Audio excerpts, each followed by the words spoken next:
करते हैं तो तब भी ये सबसे बड़ी जीव होगी।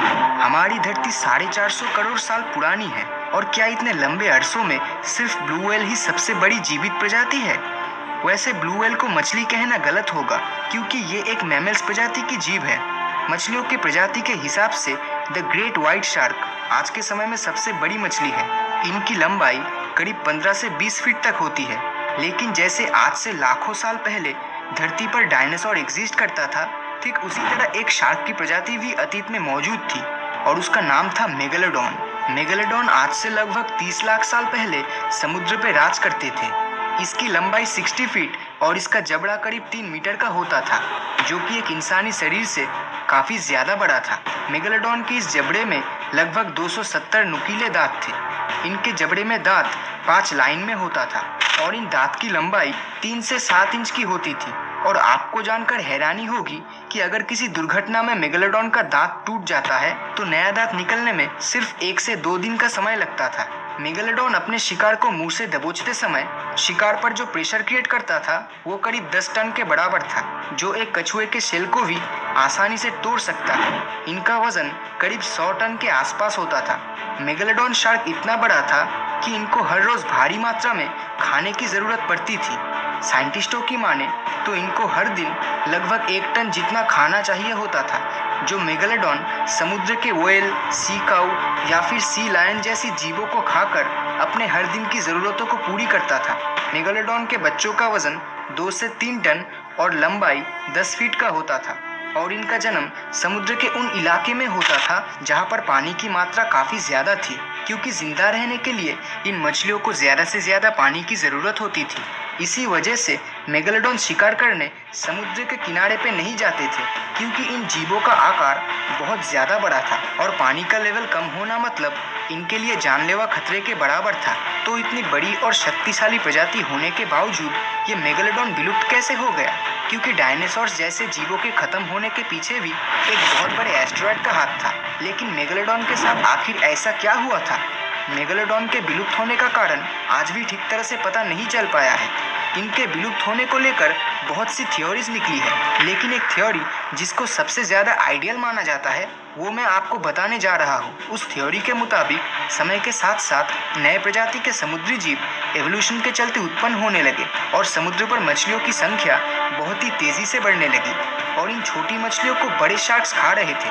मेगालोडॉन भले ही आकार में बहुत बड़ा था, लेकिन इनकी आबादी उन व्हाइट शार्क से काफ़ी कम थी और ये वही समय था जब व्हाइट शार्क की आबादी बहुत ही तेज़ी से बढ़ रही थी। आज से 30 लाख साल पहले समुद्र के ज़्यादातर हिस्से का टेम्परेचर काफ़ी ठंडा था और इन मेगालोडॉन के ज़िंदा रहने के लिए वार्म वेदर कंडीशन ही आइडियल था, क्योंकि मेगालोडॉन के लिए ठंडे इलाके में ज़िंदा रहना काफ़ी ज़्यादा मुश्किल था।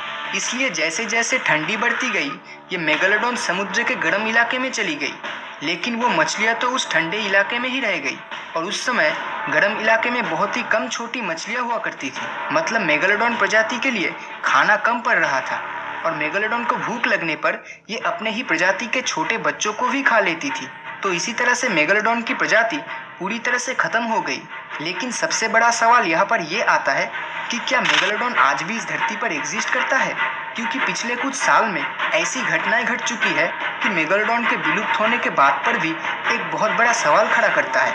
1875 में हुए एक समुद्री यात्रा में मेगालोडॉन के 2 दांत पाए गए थे, जिनकी कार्बन डेटिंग से ये पता चला कि ये दांत शायद 10,000 साल पुराना हो सकता है। लेकिन मेगालोडॉन तो लाखों साल पहले ही विलुप्त हो चुका है, फिर ये दांत कैसे सिर्फ 10,000 साल पुराना हो सकता है?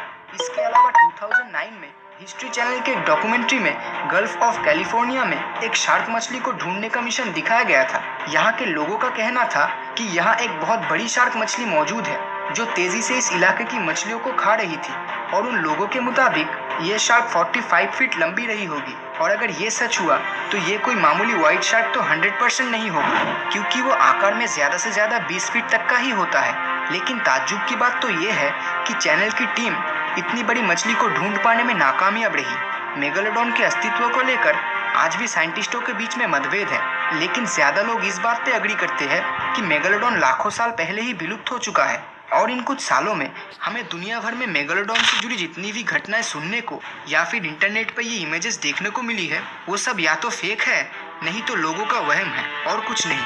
लेकिन कोई जीव पूरी तरह से विलुप्त हो चुका है या नहीं, ये 100% श्योरली बता पाना लगभग असंभव है, क्योंकि ऐसे बहुत से समुद्री जीव थे जिनको साइंटिस्टों ने विलुप्त प्रजाति के तौर पे घोषित कर दिया था, जो बाद में जाकर गलत साबित हुआ, जैसा सिलिकेंथ नाम की मछली के साथ हुआ था। सिलिकेंथ एक ऐसी मछली थी जो आज से 6.5 करोड़ साल पहले विलुप्त हो चुकी थी, लेकिन यही सिलिकेंथ 1938 में साउथ अफ्रीका के समुद्री किनारे में पाई गई थी, जो डायनासोर्स के समय से अपने वजूद को धरती पर टिकाए हुए है।